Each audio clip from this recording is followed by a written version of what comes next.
Hey guys, and welcome back to the Healthy Not Complicated podcast. Are you someone who feels like sugar has a hold on them?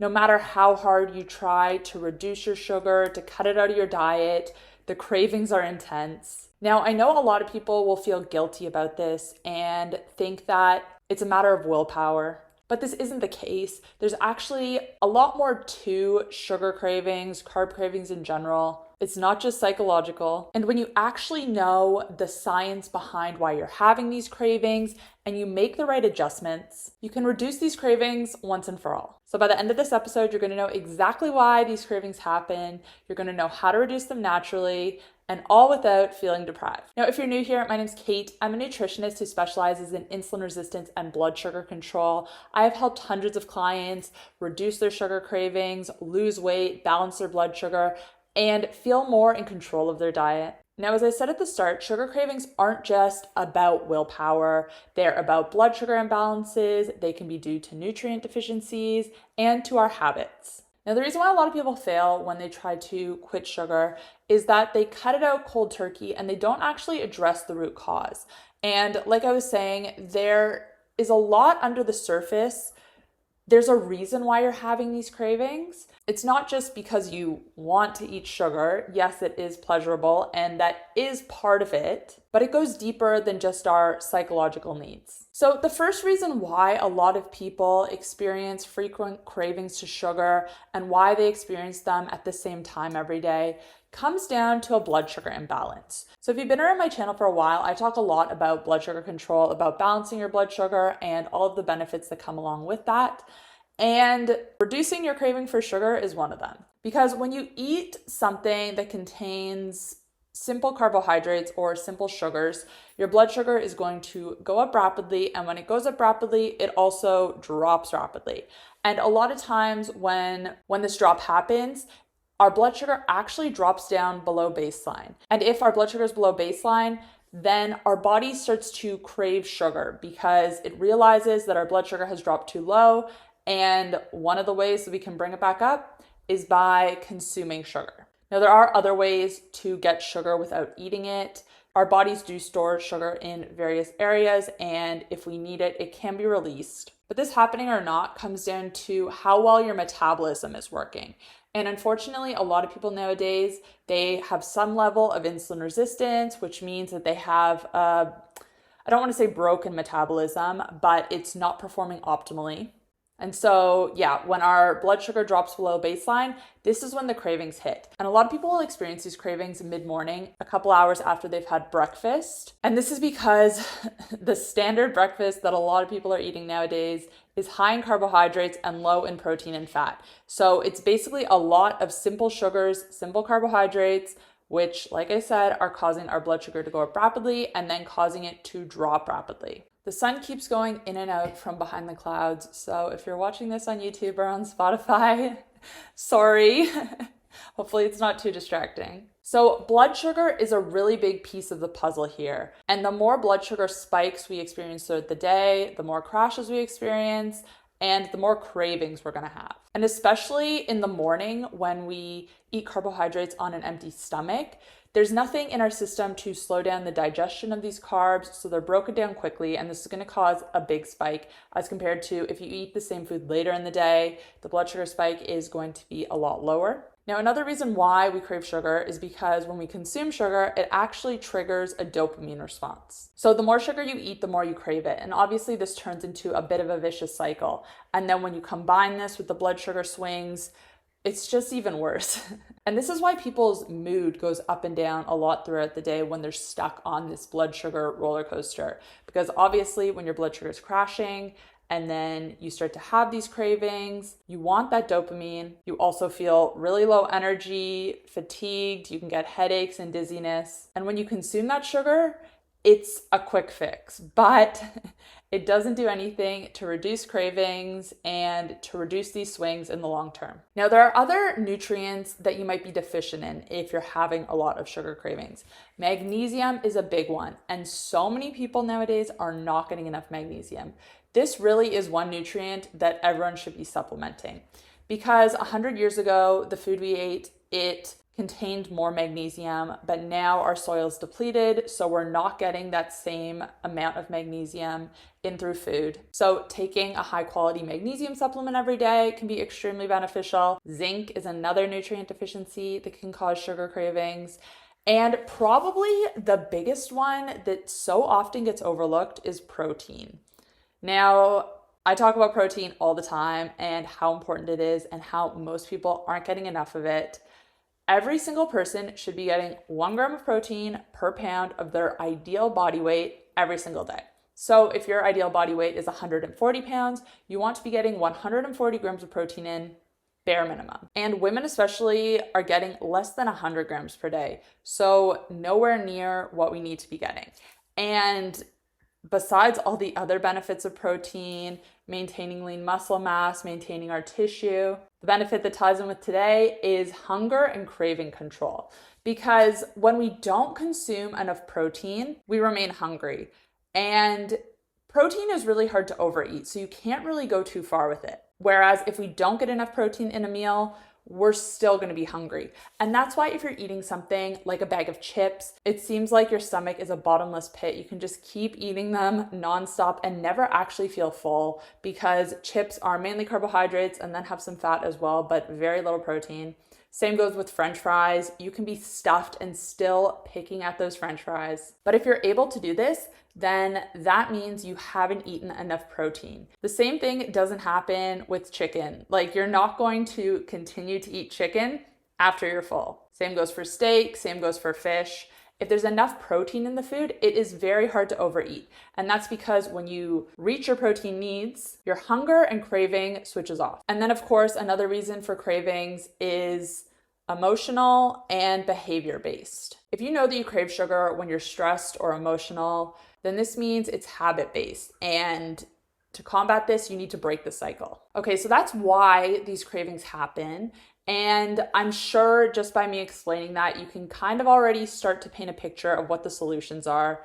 The first one is going to be to balance your blood sugar. Because if your blood sugar is more balanced, then you're not going to be experiencing those dips when the cravings hit. It's going to be more stable throughout the day. You're going to have better control over your hunger and your cravings overall. Your energy is going to be stable, your mood's going to be stable, and you won't feel like you need that sugar in order to re-energize you or get you out of that slump. But how exactly do we do this? Well, the first thing I'm going to recommend is changing what you're eating at breakfast, because the first thing you eat in the day is going to be the most important for what your blood sugar does the entire day. If you start your day with a breakfast that's high in carbs and sugar, you're already starting with a spike and a crash, and this is going to start the cycle of your blood sugar going up, coming down, you reaching for these snacks. But if you start your day with enough protein and enough fat, there's going to be less of a spike. And even if you are still having some carbohydrates in your breakfast, protein and fat help to slow down the digestion of carbs, so the spike isn't as sharp, it goes up more gradually, less insulin is needed all at once, and then it doesn't come crashing down as sharply. So foods like eggs, bacon, smoked salmon, Greek yogurt, these are all fantastic choices. Avocado is a good fat source. Cooking with things like coconut oil or ghee, and really trying to get in 30 grams of protein at this meal. This is so important. And if you're only eating 2 eggs at breakfast, that's not enough protein. You need to be having at least 5 eggs in order to get 30 grams of protein. And I know not everyone wants to have 5 eggs at once. That's okay. You can obviously pair protein sources. Eggs and bacon, eggs and smoked salmon, eggs and Greek yogurt. There are so many options, but just make sure that you're hitting that protein. And another way to balance your blood sugar is to snack less overall throughout the day.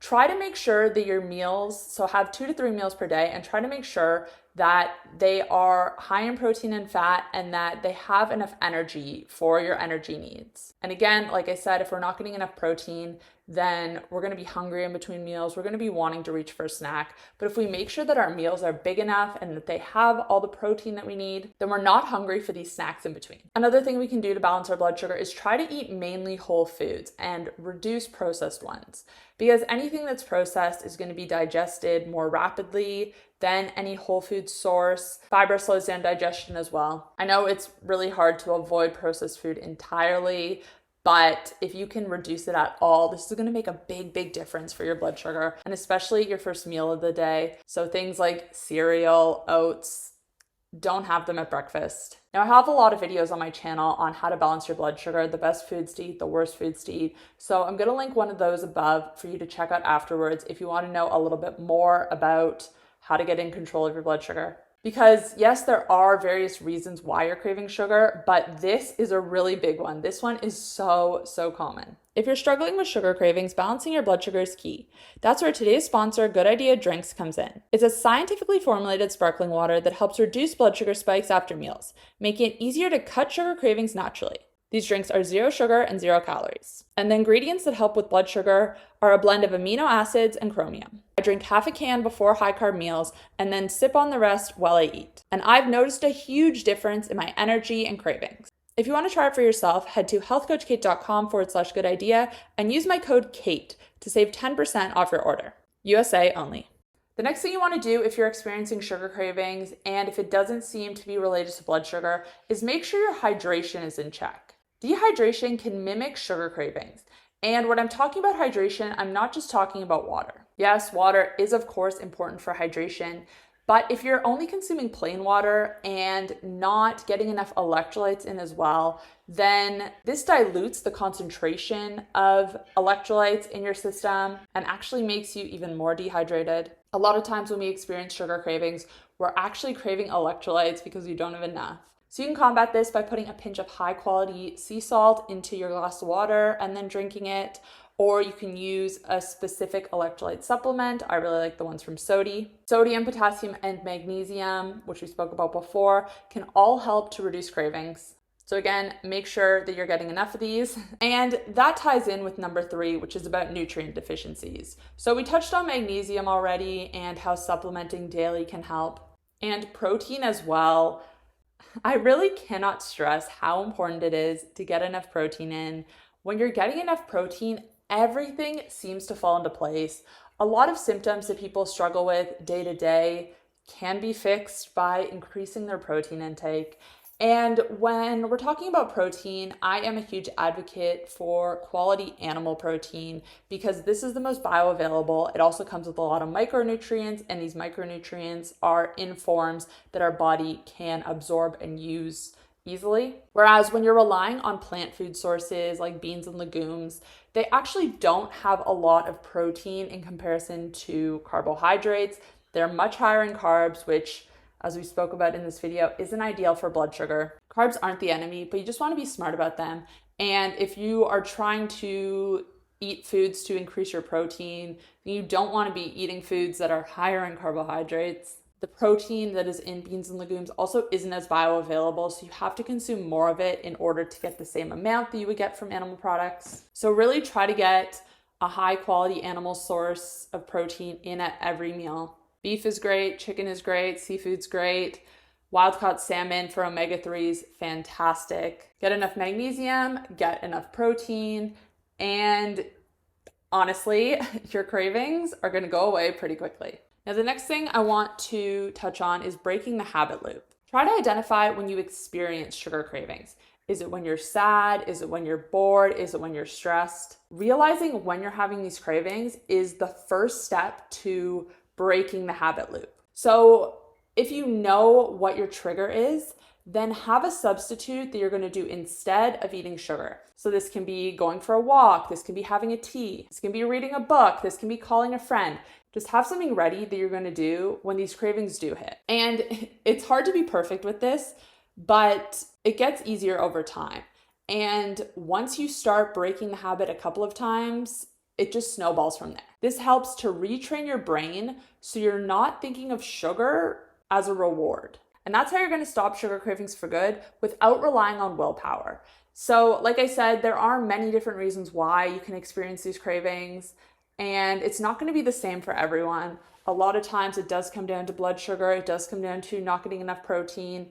But other times it can be based on emotions or stress. But hopefully there was something in this video that resonated with you. There's something that you're going to try. So let me know in the comments down below what that was for you. Which of these do you think is going to help you the most? Are there times in your life where you had fewer sugar cravings, and what were you doing differently? I love hearing from you guys, so leave a comment down below. And also, if you're in the US, make sure to check out Good Idea Drinks, because like I said, these have been scientifically proven to help balance your blood sugar. I have used my CGM and tested them many times. My blood sugar is always lower than when I don't drink them. So I'll put that link in the description box down below, and make sure to use my code to save 10%. But thank you guys for watching. If you did enjoy this, make sure to subscribe to the channel or follow me on Spotify, and leave me a review if you are on Spotify. I could use a few more reviews if you did enjoy this. And hopefully you did if you've made it this far. But thank you guys so much for watching, and I'll see you next time. Bye.